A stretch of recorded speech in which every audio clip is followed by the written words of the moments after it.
Is there any house in the USA with a darker history than the Myrtle Plantation in Louisiana? With mysterious screams, smells, death by poisoning, murder by hanging, and several ghostly phenomena, this building has a history that'll make a shiver run down your spine. From the outside, the building's architectural works and trees give the impression of a quaint and peaceful residence. But don't let this appearance fool you, because you may not make it out alive should you choose to spend a night there. Why has this peaceful-looking residence become a nightmare for residents and guests? Join us as we uncover the true and shocking story of Myrtle Plantation and see if you'd be willing to spend a night at this cursed and haunted building. The Myrtle Plantation, originally constructed in 1794 by David Bradford, was once known by a different name. While some refer to it as Whiskey Dave, its original name was later changed. Unfortunately, David would not enjoy his splendid new house for the next 2 years. David was one of the 5 children born in America to Irish immigrants in the 18th century.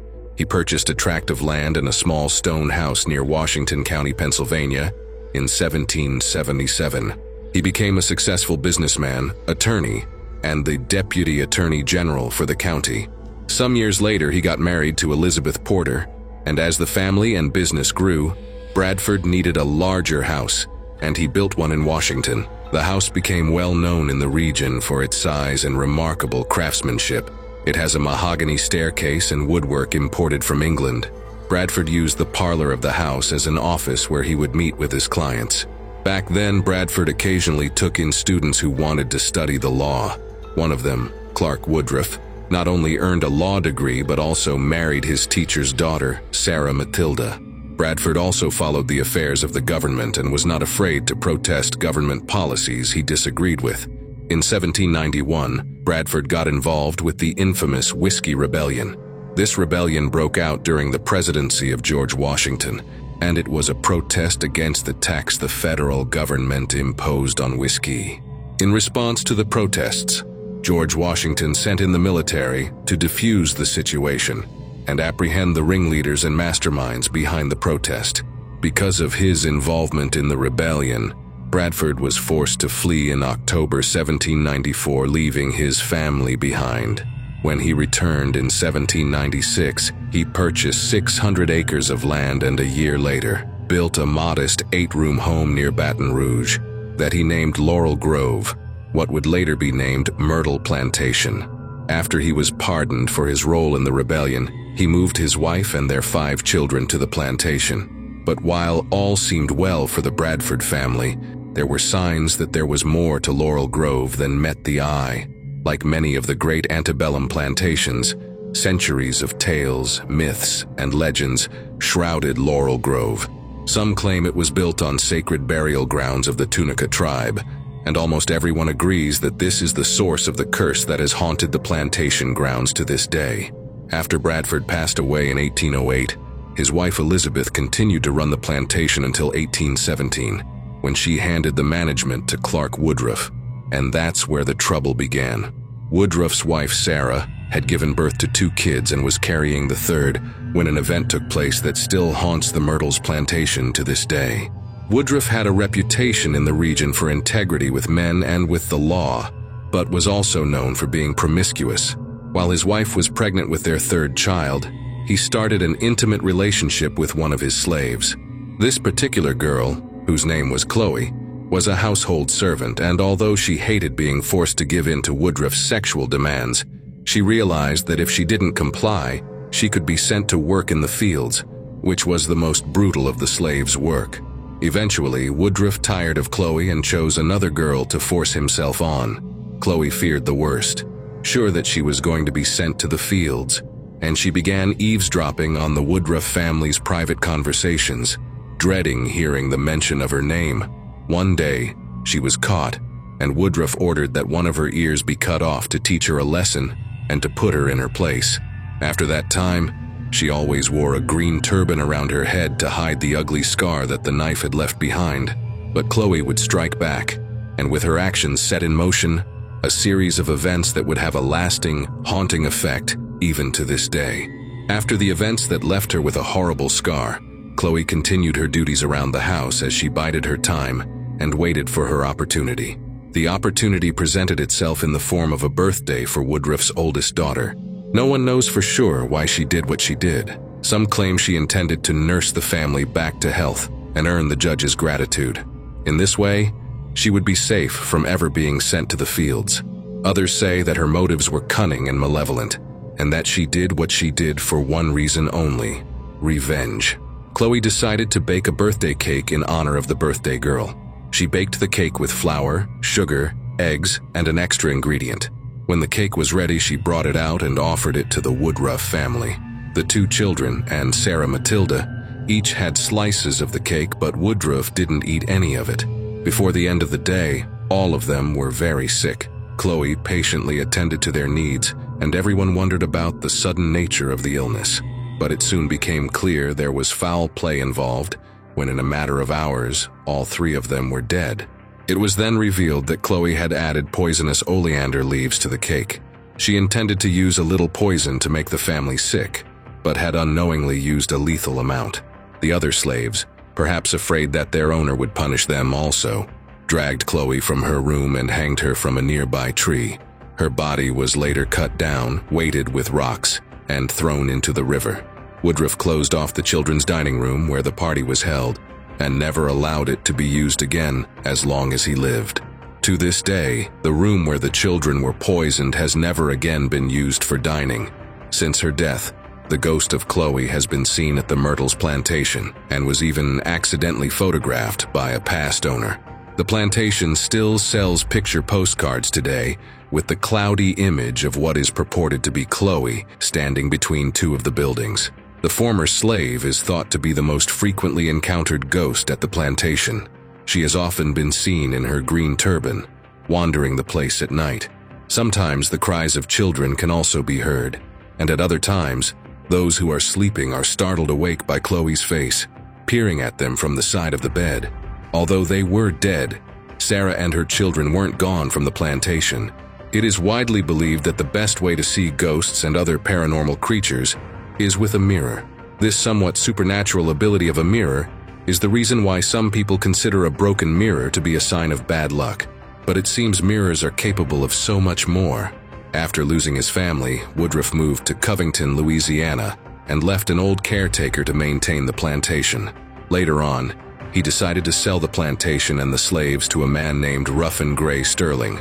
But in his grief and eagerness to leave the plantation, he overlooked an important ancient custom. According to the customs of the time, mirrors were supposed to be covered after death, but this particular mirror at the plantation was overlooked after the poisoning of the Woodruffs.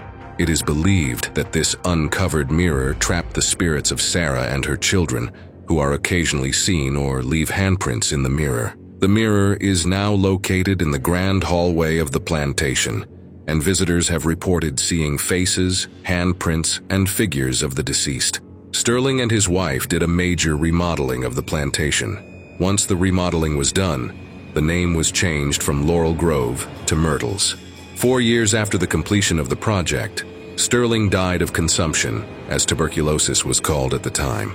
He left his vast holdings in the care of his wife, Mary Cobb, who most referred to as a remarkable woman. She managed to run the plantation almost single-handedly for many years. But even with the apparent success, the Sterling family was often visited by tragedy. Of 9 children, only 4 lived to be old enough to marry. The oldest son, Lewis, died in the same year as his father. Before her death, Mary Cobb hired William Drew Winter, the husband of her daughter, to manage the property. But he, too, tragically met his end on the plantation. Winter was teaching a Sunday school lesson in the gentleman's parlor of the house when he heard someone approach the house on horseback. The stranger called out to him, saying that he had some business with him. Winter went out onto the side gallery of the house and was shot. He collapsed onto the porch and died. However, some say he died only minutes after he managed to drag himself back into the home in search of his wife. Others say he died in her arms after he dragged himself up to the 17th step. And since his death, there have been sightings of a ghost who walks up the stairs and stops on the 17th step. William's assailant fled and was never discovered. His wife was so disheartened and refused to remarry. She stayed at Myrtles, and plantation ownership stayed within the family.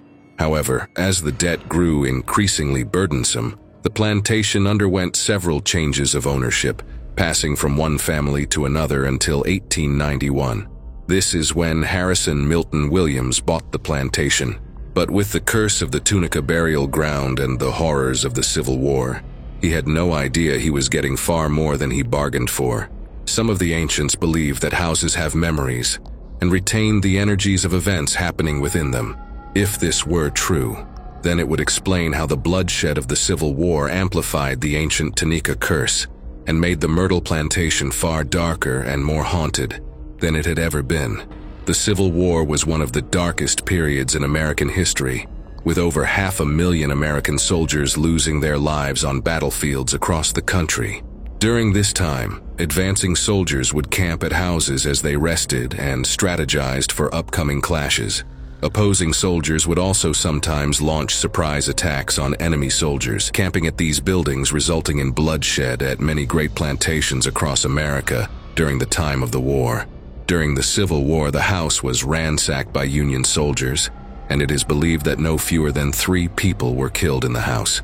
They were allegedly shot to death in the gentleman's parlor, with their blood running along the floor, seeping through the floorboards, and mixing with the soil.